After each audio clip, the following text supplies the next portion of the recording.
হয়েছে, ঝড়টা কিন্তু আমাদের নিচ থেকে যায়নি, ঝড়টা গেছে। আজকে হচ্ছে 27 তারিখ, আমি যে ভিডিওটা করছি।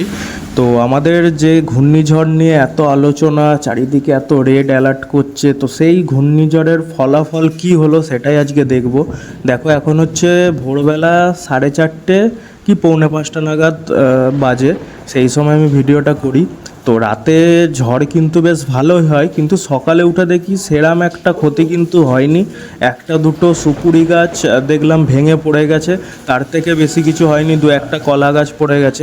ঝড়টা একটু অন্য ধরনেরই হয়েছিল, বলেছিল যে বাংলাদেশ থেকে নাকি ঝড়টা 135 কিলোমিটার বেগে যাবে, আর আমাদের এখান থেকে নাকি যাবে 90 কিলোমিটার বেগে। কিন্তু আমি যেইটুখানি দেখি, আমি সারা রাতই ফলো করি, আমাদের কারেন্ট ছিল না যেহেতু, সেই জন্য জেগেই ছিলাম। তো সারা রাত একটা জিনিস আমি ফলো করি, যে ঝড়ের কিন্তু তীব্রতা অতটা কিন্তু একদমই ছিল না। আর ঝড়টা না একটু অন্য ধরনের হয়েছে, ঝড়টা কিন্তু আমাদের নিচ থেকে যায়নি, ঝড়টা গেছে ওদের নিচ থেকে যায়নি, ঝড়টা গেছে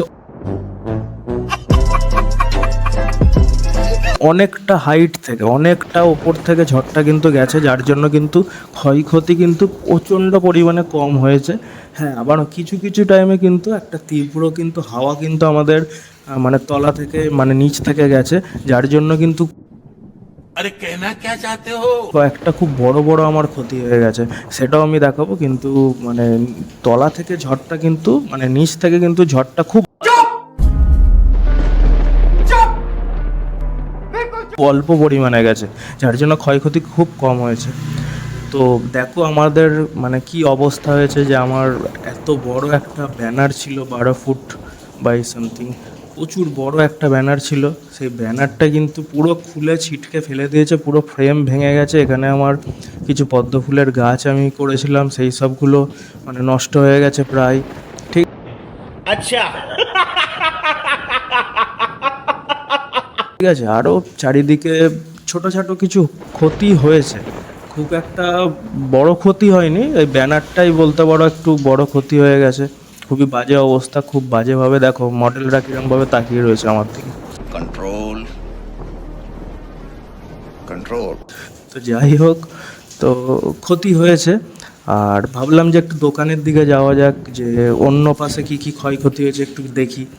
তো সাইকেল নিয়ে বেরিয়ে পড়েছিলাম, তো বাইক এই ঝড় বৃষ্টির মধ্যে আর নিয়ে বেরোয়নি।